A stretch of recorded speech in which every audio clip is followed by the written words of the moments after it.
할렐루야. 오늘은 스가랴 제3강의 시간으로 네 뿔과 네 대장장의 환상, 그리고 청량줄을 잡고 있는 사람의 환상에 대해서 함께 주님의 말씀을 나누고자 합니다.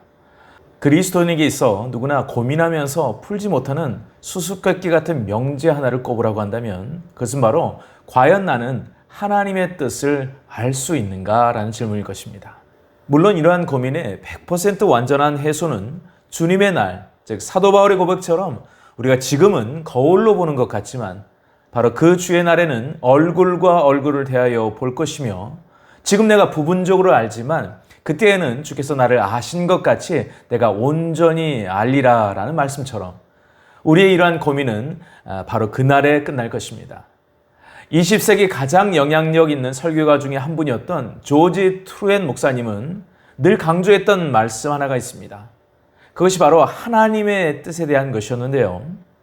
하나님의 뜻을 아는 것은 가장 위대한 지식이다. 그러나 하나님의 뜻을 행하는 것은 가장 위대한 성취이다 라고 말했습니다.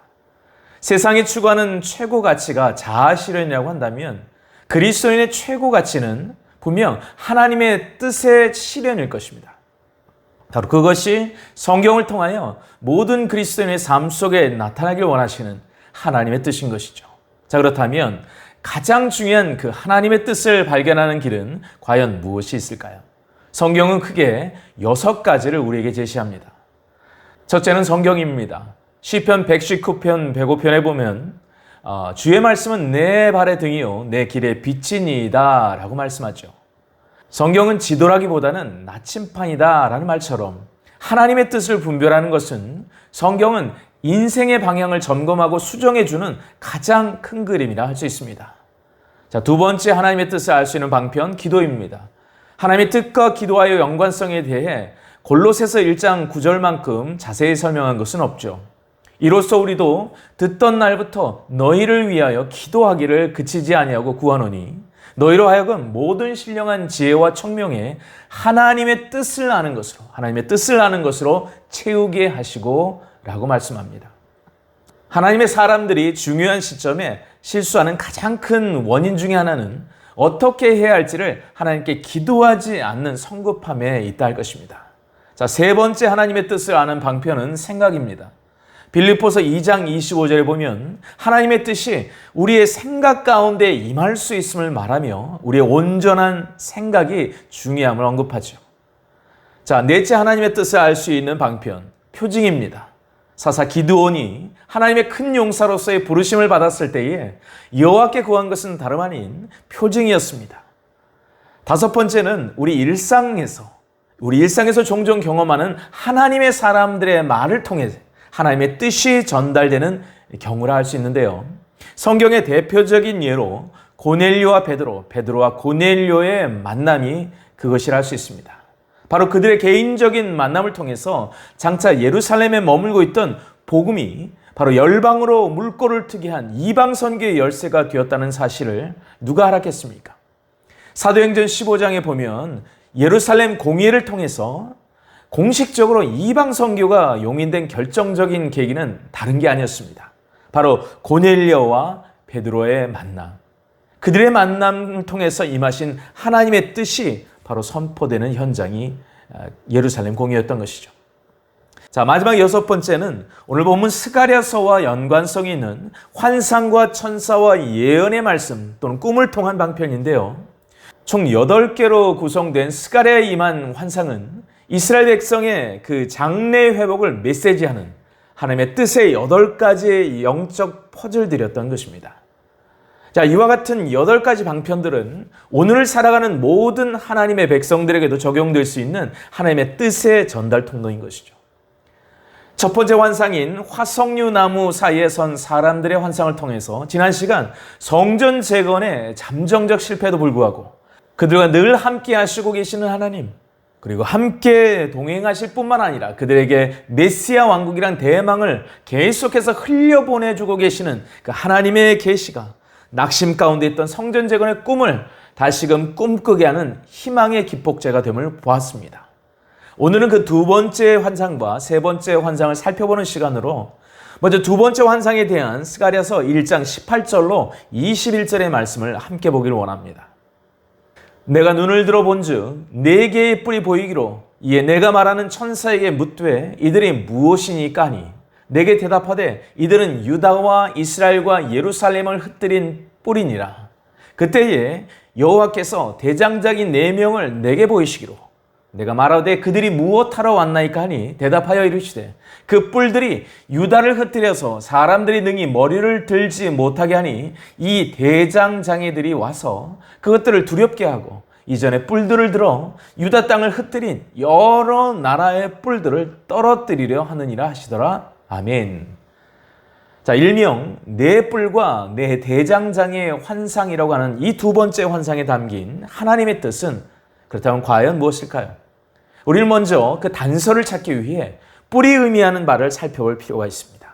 왜냐하면 네 뿔과 네 대장장이의 환상은 한 덩어리의 이야기로서 네 뿔에 대한 정확한 의미를 깨달아야만 네 대장장이의 진정한 의미를 파악할 수 있기 때문인데요. 우리 다 함께 19절 말씀을 한번 확인해 보겠습니다. 이에 내게 말하는 천사에게 묻되 이들이 무엇이니까 하니 내게 대답하되 이들은 유다와 이스라엘과 예루살렘을 흩뜨린 뿔이니라 말씀합니다.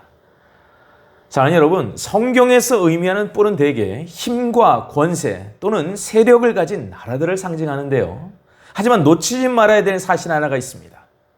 바로 뿔이 때로는 긍정적인 의미로도 그리고 많은 경우 부정적인 의미로도 동시에 사용될 수 있다는 사실입니다. 예를 들면 우리가 잘 아는 시편 18편 2절에 등장하는 긍정적인 뿔은 다음과 같죠. 여호와는 나의 반석이시오 나의 요새시오 나를 건지시는 이시오 나의 하나님이시오 내가 그 안에 피할 나의 바위시오 나의 방패시오 나의 구원의 뿔이시오 나의 산성이시로다. 할렐루야. 아멘. 자, 그에 반해 시편 75편 4절 5절의 말씀을 보면 내가 오만한 자들에게 오만하게 행하지 말라 하며 악인들에게 뿔을 들지 말라 하였노니 너희 뿔을 높이 들지 말며 교만한 목으로 말하지 말지어다 라고 말씀합니다. 무슨 말일까요? 뿔 자체가 힘과 권세만이 아닌 오만과 교만을 뜻하는 상징적 매개체가 되기도 한다는 것이죠. 뿔과 관련된, 특별히 악한 뿔과 관련된 가장 대표적인 책을 꼽으라고 한다면 당연히 요한계시록일 것입니다. 왜냐하면 신약 성경에서 이 뿔, 헬라어로 케라스라고 하는 이 뿔이 11번이나 등장하는데 그중 10번에 걸쳐서 상징적 메시지로 등장하는 책이 다름 아닌 요한계시록이기 때문입니다. 특별히 사탄과 적그리스도와 거짓 선지자의 악한 세력들을 표시할 때 뿔이란 매개체를 통해 상징적 메시지가 그려지고 있음을 보게 됩니다. 자, 그렇다면 오늘 본문에 등장하는 네 개의 뿔이란 정확히 어떤 의미이며 어떤 세력을 말하는 걸까요? 자, 그 단서를 제공하는 스가랴 1장 19절의 말씀은 이렇게 말씀합니다. 유다와 이스라엘과 예루살렘을 흩뜨린 뿔. 자, 여기서 말하는 흩뜨린다라는 원문의 동사는 자라입니다. 다시 말해 뭔가를 계속해서 흩뜨린다라는 뜻인데요. 역사적으로 볼 때 유다와 이스라엘과 예루살렘을 흩뜨렸던 존재는 어떤 나라들이 있었을까요? 자, 이 정확한 이해를 위해서는 왜 오늘 본문에 한 개의 뿔만이 아니라 네 개의 뿔이 등장하는 그 이유를 추적할 필요가 있습니다. 우선적으로 성경에 등장하는 숫자 4의 개념에 대해서 잠시 살펴보길 원하는데요. 성경에 나타난 4라는 숫자는 크게 3가지 정도로 요약할 수 있습니다. 첫째는 숫자 4가 다름 아닌 땅의 영역과 관계된다는 사실인데요. 예를 들면 지구에 존재하는 4가지 차원을 열거하라면 그것은 높이와 길이와 넓이 그리고 아마 시간일 것입니다. 또한 땅의 영역의 방향은 몇 개로 이루어지죠? 그렇습니다. 동서남북이라는 4가지 방향으로 이루어집니다. 그뿐인가요? 봄, 여름, 가을, 겨울 4계절 역시 이 4와 관계됩니다. 자, 커다란 두 번째 의미는 숫자 4가 주로 하나님의 백성들의 고난과 깊은 연관성이 있다는 것입니다. 우리 주님께서 사탄의 시험을 받기 전 40일 주야 금식 기도를 하셨죠. 또한 이스라엘 백성들은 광야 40년의 시간을 통과해야만 했습니다. 그뿐입니까? 그들은 애굽의 400년 노예 생활을 감당해야만 했습니다. 이렇듯 숫자 4는 하나님의 백성들의 고난과 훈련을 상징합니다. 세 번째는 숫자 4가 전 지구적인 세상의 심판을 의미함으로써 요한계시록 6장에서 말씀하는 인심판의 시작이 다름 아닌 4개의 말탄자의 전 지구적 심판으로 등장하기도 한다는 것이죠. 자, 그렇다면 왜 굳이 4개의 말이 등장했을까요? 그 심판 자체가 전 지구적인 심판임을 강조하고자 함에 있었던 것입니다. 우리가 알듯 성경에서 하늘은 숫자 3으로 나타납니다. 고린도후서 12장 2절에 보면 사도 바울이 셋째 하늘, 즉 하나님의 보좌가 있는 3층 천에 이끌려 올라갔다라고 말씀합니다.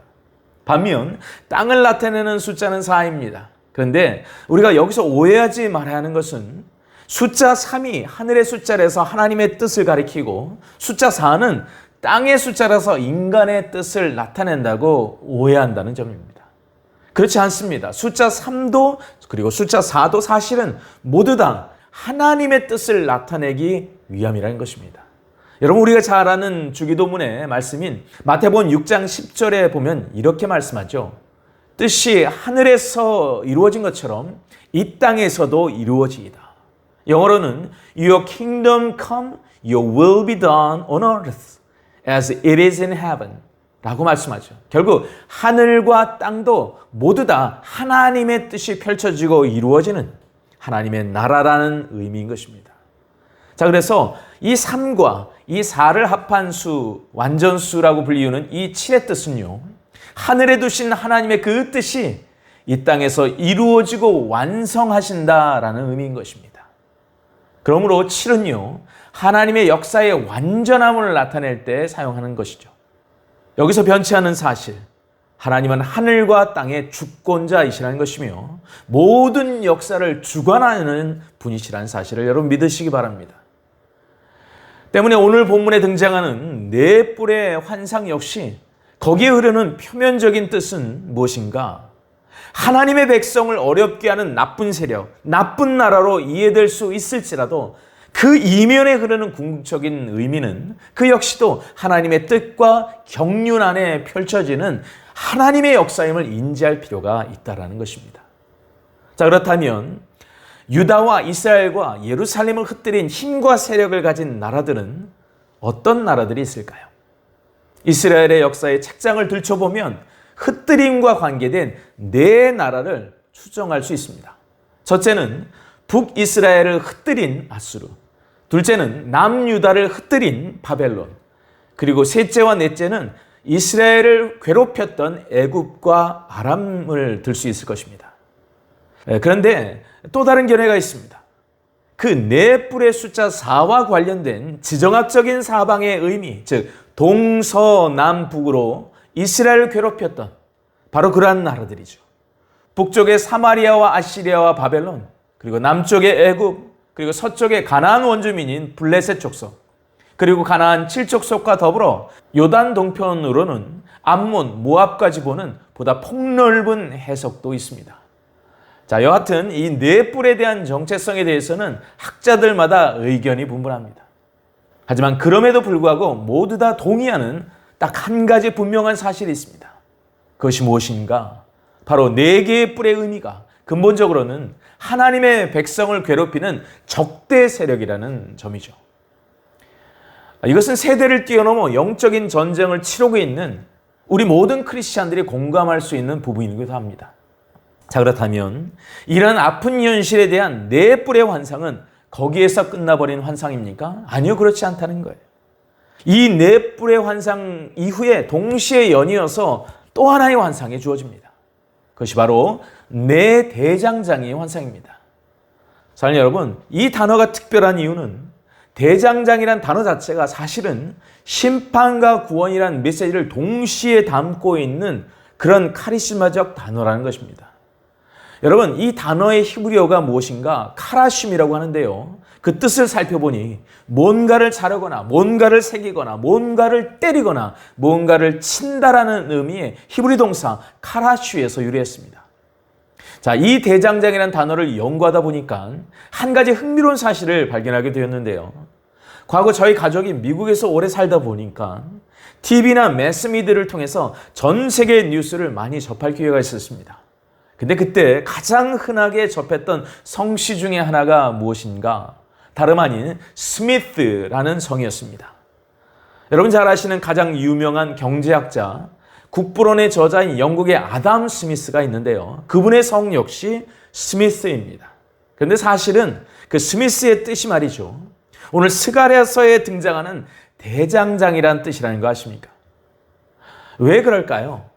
여러분, 스미스라는 이 성씨는요, 동사 스마이트에서 유래했는데 그 스마이트의 뜻이 무엇이냐면 바로 내려치다, 때리다 라는 뜻을 가지고 있습니다. 다시 말하면 오늘 본문 1장 21절에 보니까 이 대장장이의 역할과 임무 역시 이렇게 소개되고 있습니다. 그 뿔들이 유다를 흩뜨려서 사람들이 능히 머리를 들지 못하게 하니 누가? 바로 이 대장장이들이 와서 내 대장장이들이 와서 그것들을 두렵게 하고 이전의 뿔들을 들어 유다 땅을 흩뜨린 여러 나라의 뿔들을 떨어뜨리려 하느니라 하시더라 말씀합니다. 무슨 뜻일까요? 그 네 뿔을 내려치는 역할이 바로 네 대장장이라는 것입니다.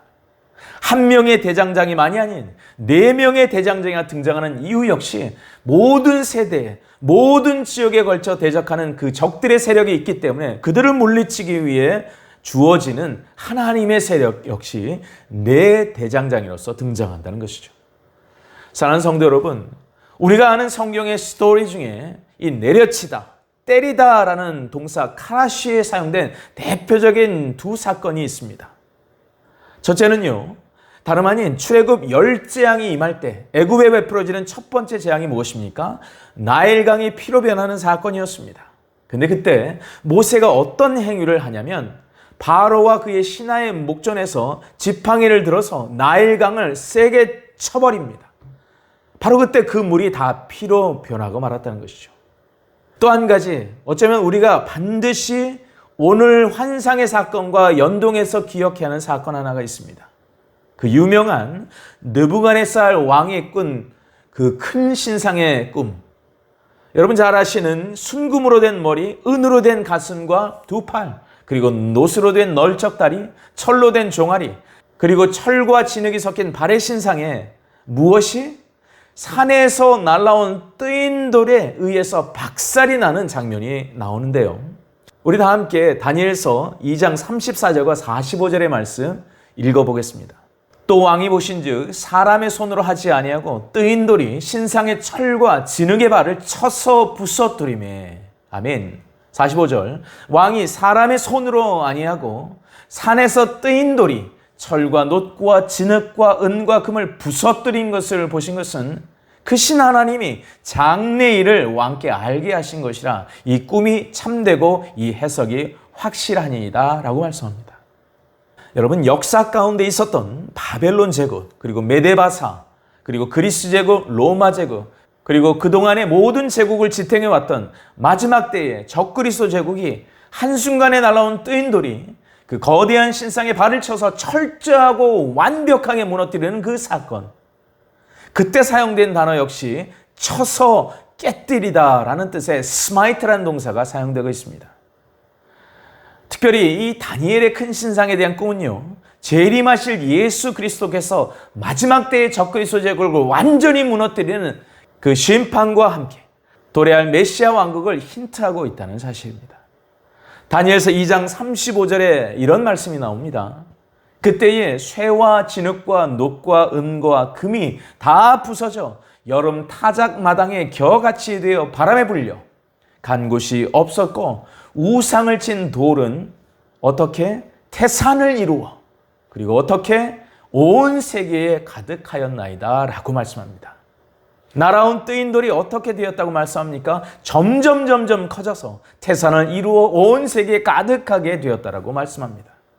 자, 이것은 장차 도래할 메시아 왕국의 회복과 확장의 비전입니다. 그런데 스가랴에 임한 바로 두 번째 환상으로 임한 네 뿔과 네 대장장이의 환상이 다름 아닌 바로 다니엘서의 그 신상을 무너뜨린 뜨인 돌 꿈과 내용적으로 맥을 같이 하는 환상이라는 것입니다. 때문에 중요한 것은 세상의 심판은 하나님의 백성에게는 구원이 된다는 사실을 믿으시기 바랍니다. 그리고 더 중요한 것은 이 모든 것이 역사의 주관자이신 하나님의 손에 있다는 것입니다. 믿습니까? 아멘.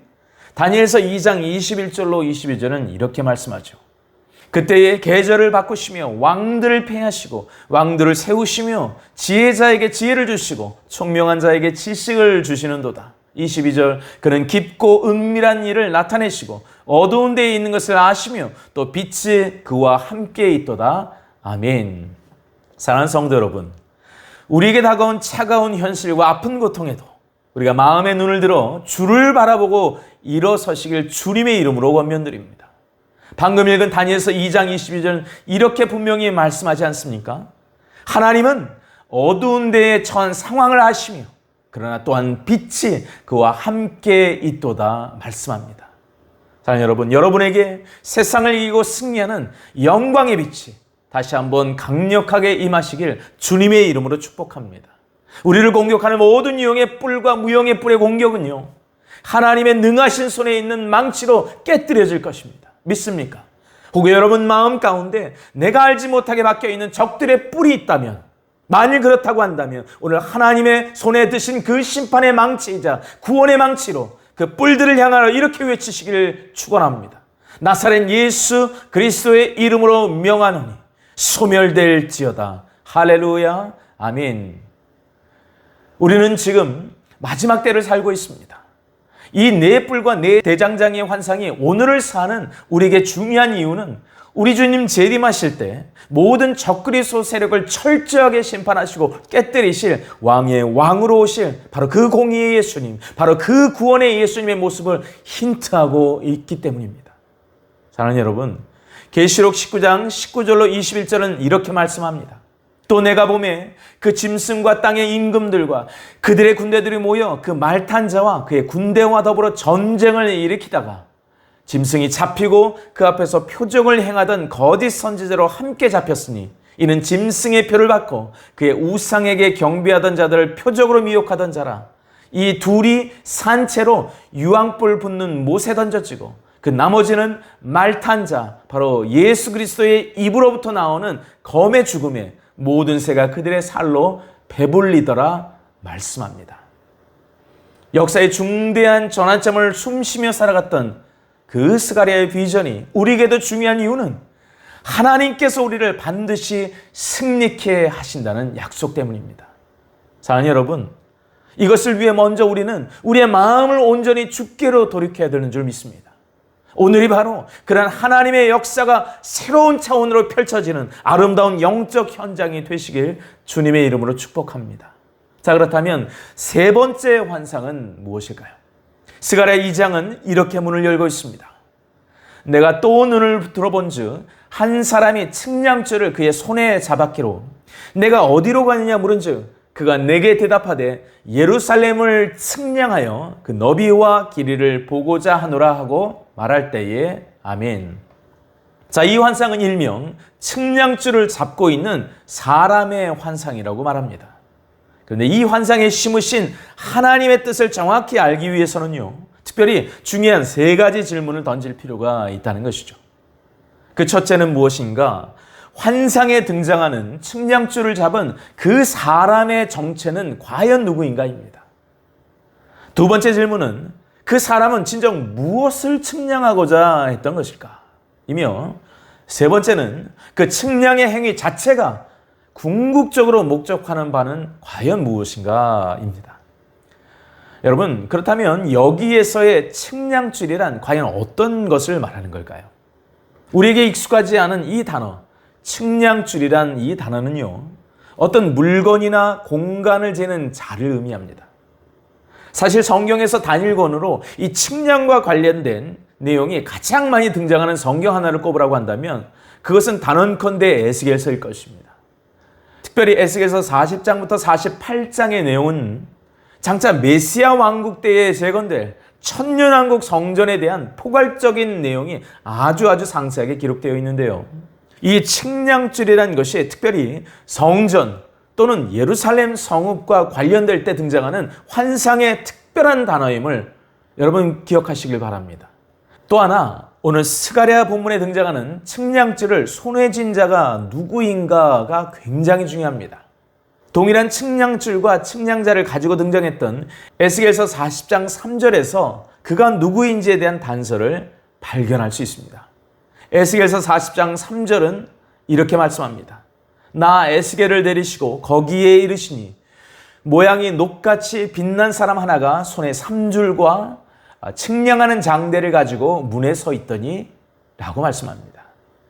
여러분, 많은 학자들과 설교가들이 동의하는 한결같은 의견은 에스겔서 40장 3절에 등장하는 그 사람이 스가랴서 2장 1절에 측량줄을 손에 잡은 사람과 동일한 인물이라고 말합니다. 즉, 구약시대에 사람의 모습으로 나타나신 성육신 전에 예수 그리스도를 말한다는 것이죠.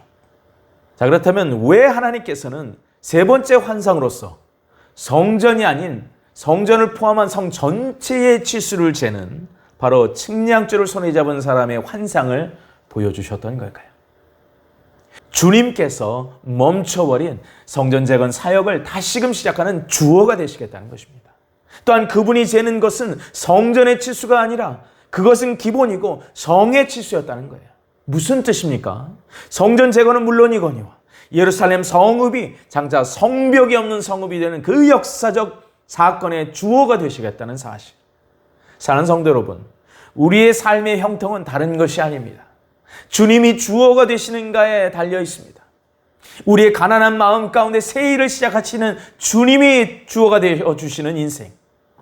그것은 예나 지금이나 앞으로도 마찬가지일 것입니다.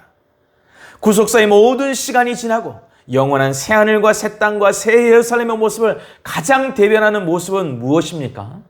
찬양과 존귀와 영광과 경배를 받으시기에 합당하신 그 하나님 앞에 서서 하나님의 주어 되심을 인정하는 바로 그 아름다운 경배, 그리고 그 아름다운 예배, 그것이 바로 회복인 것입니다.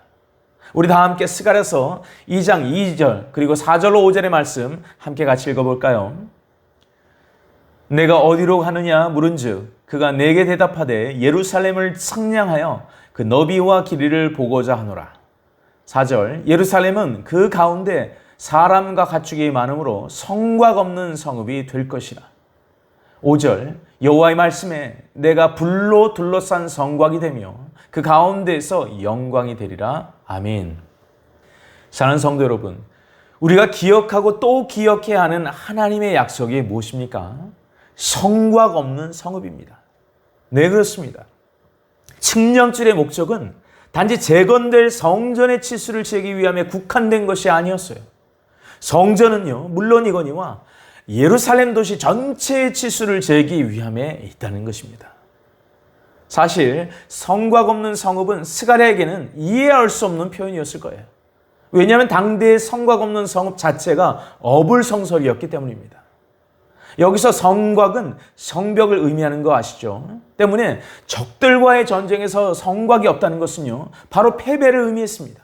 그렇다면 왜 굳이 하나님께서는 성곽이 없는 성이란 말을 스가랴에게 전했던 걸까요? 거기에는 두 가지 뜻이 있음을 볼 수 있습니다. 첫째는 적들이 없는 평화의 시대가 도래했음을 의미합니다. 둘째는 그 성의 백성과 가축이 너무나도 많이 계속해서 증가되어서 인구를 제한할 수 있는 그 성벽이 없어져야만 하는 상황에 도달했다는 것입니다. 자, 그렇다면 성벽 없는 성읍은 어떤 경우를 말할까요? 둘 다를 말합니다. 우리는 다음 구절에서 정말 그러한가에 대한 확증을 살펴볼 수가 있습니다. 스가랴서 2장 5절의 말씀은 이렇게 말하죠. 여호와의 말씀에 내가 불로 둘러싼 성곽이 되며 그 가운데에서 영광이 되리라 말씀합니다. 자, 무슨 뜻일까요? 첫째는 주님 자체가 불로 둘러싼 성곽이 되시겠다는 놀라운 말씀입니다.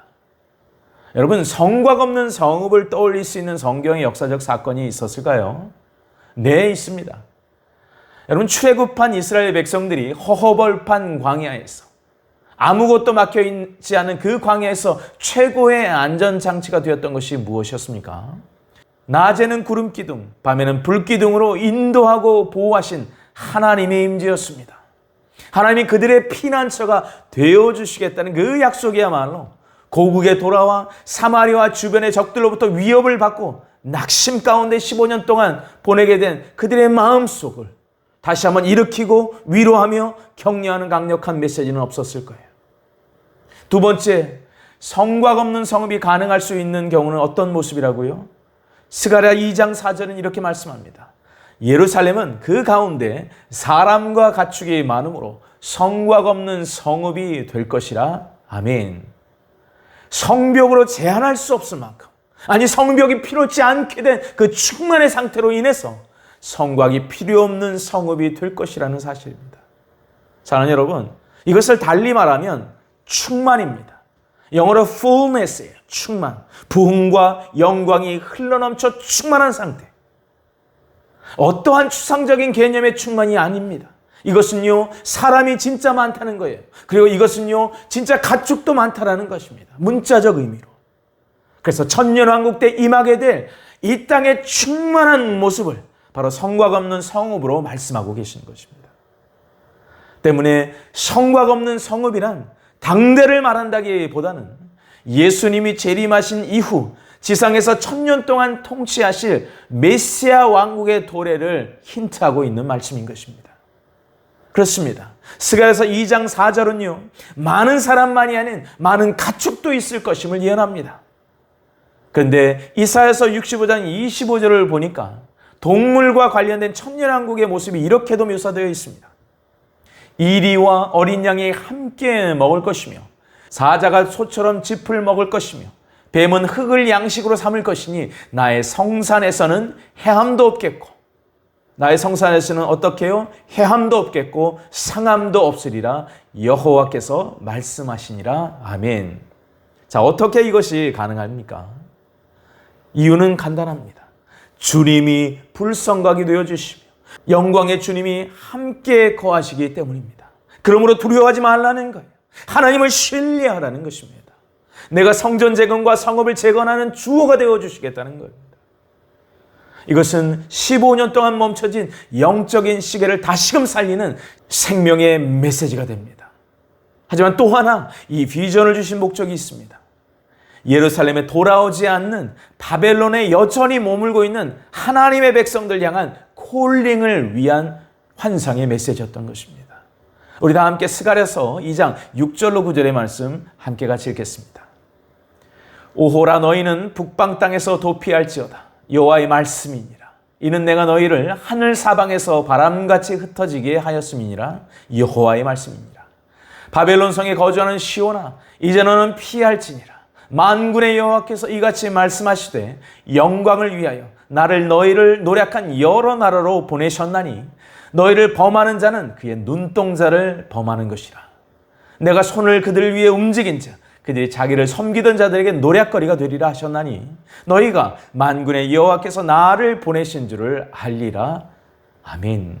사랑하는 성도 여러분, 스가랴서 2장 6절에서 말하는 북방 땅이란 본문 7절에서 언급하던 1차적으로 바벨론을 뜻합니다. 왜냐하면 바벨론은 이스라엘을 공격할 때 반드시 북쪽 방향을 경유해서 침략했기 때문이죠. 여전히 바벨론의 영적인 영향력을 받고 있는 그들의 귀환을 촉구하고 있는 말씀인 것입니다. 하지만 이 선지서의 말씀이 이중성취를 예언하고 있는 말씀임을 감안할 때 이 말씀은요, 스가랴 당대만이 아닌 모든 세대에 여전히 바벨론의 영적인 우산 아래에 있으며 발을 걸치고 있는 하나님의 백성들을 향한 메시지이기도 합니다. 특별히 측량줄을 잡은 사람의 궁극적인 비전이 마지막 때의 천년왕국을 기대하고 있는 것이라고 한다면 이것은 분명 반드시 마지막 때의 바벨론과는 뗄래야 뗄 수 없는 관계에 있다고 말할 수 있습니다. 예를 들면 계시록 17장에는 음녀 바벨론의 심판과 멸망이 소개되어 있습니다. 뿐만 아니라 계시록 18장은 큰 성 바벨론의 멸망을 상세하게 기술하기도 하죠. 근데 사실은 이것은 두 바벨론을 말하는 것이 아니라 똑같은 큰 성 바벨론이란 존재의 멸망을 다른 각도에서 각각 기술한 것이라고 말할 수 있습니다. 특별히 계시록 17장의 음녀 바벨론이라는 표현은요, 마지막 때의 정치적 그리고 종교적인 악한 세력의 멸망으로서 바벨론의 멸망을 그렸다면, 계시록 18장의 큰 성 바벨론은 특별히 경제적 세력으로서의 바벨론의 멸망을 철저하게 그리고 있다는 사실입니다. 자, 여기서 궁극적으로 강조하는 메시지는 무엇인가?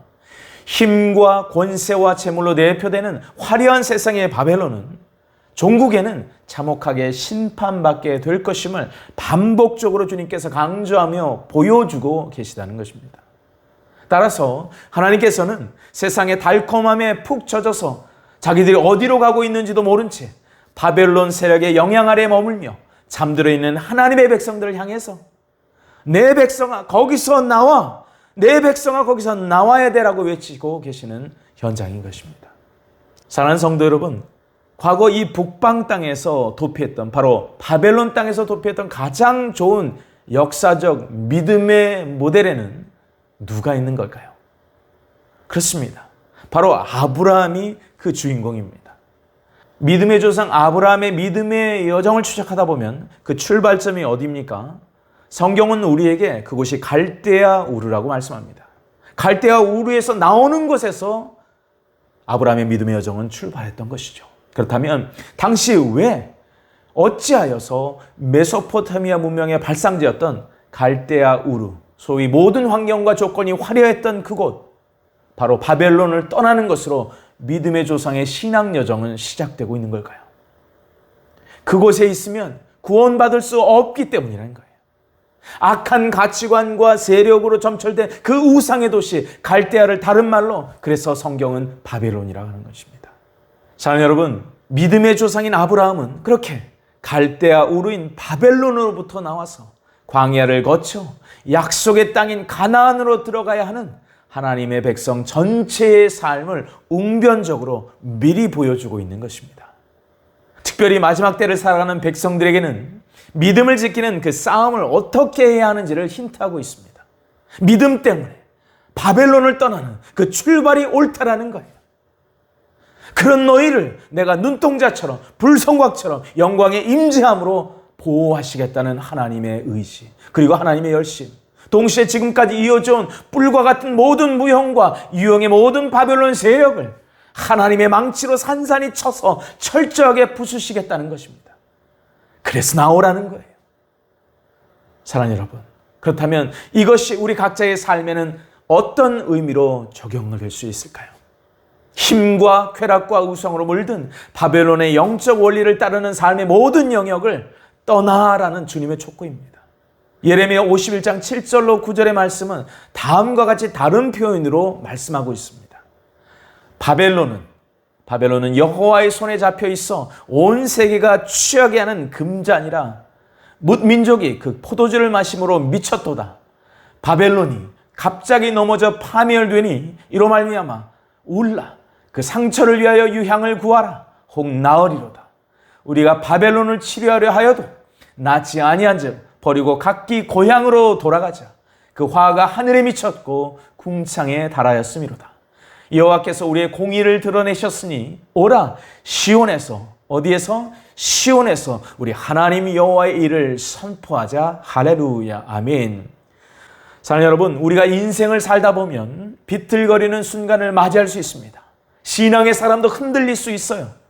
하지만 중요한 것은 그러한 영향을 주는 바벨론의 원리로부터 과감하게 떠나야 한다는 것입니다. 사실 바벨론 자체의 뜻은 혼란 또는 혼돈 또는 혼합이라는 뜻에서 유래했습니다. 반면 예루살렘의 뜻이 무엇입니까? 평화의 터전이에요. 하나님의 재건의 역사의 기초석이 무엇입니까? 쉽게 말하면 혼란과 혼돈과 혼합으로부터의 구별에서 출발합니다. 그래서 진정한 평화는 그때 임한다는 거예요. 그런 의미에서 측량줄은 경계를 정한다는 의미입니다. 단순히 재건될 예루살렘 성의 수치를 재는 것만으로 끝나는 것이 아니라 바로 측량줄에 담긴 영적 메시지는 바벨론과 구별되는 예루살렘의 경계를 둔다라는 목적을 포함하고 있어요. 사랑하는 성도 여러분, 스가랴서의 마지막에 강조되는 단어가 무엇인 줄 아십니까? holiness, 거룩입니다. 성별이에요. 하나님께서 거하실 바로 그 성산이 우리가 서게 될 예루살렘인 것을 선포하고 있습니다. 그래서 이러한 목적이 오늘 세 번째 청량줄을 손에 쥔 바로 그 사람의 환상을 통해서 선포되고 있는 것입니다. 청량줄은 하나님께 속한 자와 세상에 속한 자를 구별하게 될 것입니다. 예루살렘에 속할 자와 바벨론에 속할 자를 구별하게 될 것입니다. 그런 의미에서 청량줄은 그 기준으로서의 십자가 복음일 수 있습니다. 진리의 말씀일 수 있다고요. 베드로전서 2장 9절은 이렇게 말씀합니다. 너희는 택하신 족속이요 왕 같은 제사장들이요 거룩한 나라요 그의 소유가 된 백성이니 이는 너희를 어디에서? 어두운 데서 불러내요. 어디로? 그의 기이한 빛에 들어가게 하신 이의 아름다운 덕을 선포하게 하려 하심이라. 아멘. 십자가 복음을 통하여 우리를 우리의 갈대와 우루에서 구별하여 내시겠다는 것입니다. 그리고 그 십자가 복음을 통하여 그 마지막 행보를 하나님의 영광의 빛이 비추는 영광의 하나님의 나라, 그 새 예루살렘 성에 들어가게 하시겠다는 것입니다. 이것이 바로 측량줄을 붙드신 우리 주님의 사랑하는 백성을 향한 궁극적인 비전이요 그분의 열망인 것을 믿으시기 바랍니다. 사랑하는 여러분에게 이 비전과 이 축복이 새롭게 임하시길 주님의 이름으로 축복합니다. 그 예루살렘 성에 입성할 사람들은 주 안에서 머무는 모든 유대인과 이방인이 될 것입니다. 그 아름다운 시민권은 자신의 갈대아 우르를 떠나 예루살렘에 들어가는 오직 믿음을 소유한 바로 주 예수 그리스도를 믿는 천하 만민의 성도들이 될 것입니다. 스가랴 2장 11절로 13절은 바로 그 모습을 이렇게 마지막으로 증언하고 있습니다. 그날에 많은 나라가 여호와께 속하여 내 백성이 될 것이요 나는 내 가운데 머물리라. 내가 만군의 여호와께서 나를 내게 보내신 줄을 알리라. 여호와께서 장차 유다를 거룩한 땅에서 자기 소유를 삼으시고 다시 예루살렘을 택하시리니 모든 육체가 여호와 앞에서 잠잠할 것은 여호와께서 그의 거룩한 초소에서 일어나심이니라 하더라. 아멘. 말씀을 마무리하면서 우리에게 마지막으로 도전하는 네 뿔과 네 대장장의 환상, 그리고 청량줄을 손에 쥔 사람의 환상의 메시지는 무엇입니까? 첫째는 하나님은 언제나 역사의 주관자이시다라는 것입니다. 둘째는 네 뿔과 같은 세상의 공격은 신앙인에게 다가오는 필수불가결한 적들의 시험일 수 있습니다. 하지만 동시에 하나님께서는 하나님의 백성들을 반드시 이기게 하신다는 사실을 믿으시기 바랍니다. 셋째, 하나님은 우리의 측량줄이 되시며 우리의 불성곽이 되시며 우리의 영광이 되신다라는 사실. 영적인 측량줄은 그래서 우리의 신앙의 길이와 넓이와 높이와 깊이를 재점검하는 십자가 복음입니다. 또한 동시에 영적인 측량줄은 세상의 바벨론 원리와 구별짓기 하는 하나님의 말씀인 것이죠. 친히 우리의 불성곽과 우리의 영광이 되시는 사랑의 주님의 임재가 변함없이 오늘을 살아가는 모든 성도들의 진정한 회복의 열쇠가 되는 것을 믿으시기 바랍니다. 사랑하는 성도 여러분, 이 강의를 듣는 저와 여러분에게 이제 현실의 어려움을 이기는 메시아 왕국의 소망의 비전이 다시금 충만히 부음받기를 주님의 이름으로 축복합니다. 하나님의 나라의 주인공들이 되시기를 축복합니다. 잊지 마십시오. 오늘이 바로 저와 여러분들의 마음을 주께 돌이키는 날이 되어야 한다는 것입니다. 다시금 이전보다 더 뜨겁게 타오르는 그 불성각으로 더 밝게 빛나는 영광의 임재 앞으로 우리 주님 예수 그리스도께서 여러분과 함께 하실 것을 믿습니다. 함께 기도하겠습니다. 은혜의 하나님 아버지, 오늘도 생명의 말씀을 통하여 우리의 영혼욕을 깨우시는 하나님의 은혜에 감사와 찬양과 영광을 올려드립니다. 우리로 다시금 말씀에 힘입어 주님이 거하시는 거룩한 성소로 준비되게 하여 주옵소서. 오직 주의 영광을 위해 거룩과 회복의 새로운 비전을 허락하여 주시되 환난 중에도 우리를 보호하시는 주님과 함께 하심을 믿음으로 확신케 하여 주옵소서. 우리 마음 가운데 주의 측량줄이 놓여지게 하시옵소서. 십자가 복음으로 세상과 구별되는 거룩한 경계선이 우리의 영혼육 가운데 쳐지기를 원합니다. 또한 우리의 마음에 불성하게 되어 주옵소서. 우리의 마음에 박혀있는 모든 쓴뿌리의 뿔을 깨뜨리시며 태워주시며 생명의 영광의 임재로 우리 마음 가운데 좌정하여 주옵소서. 도래할 메시아 왕국을 오늘 삶 속에 미리 경험하는 아름다운 이기는 자의 축복으로 세상을 이기게 하여 주옵소서. 영광의 그날을 사모하며 예수님의 이름으로 기도 올리옵나이다. 아멘.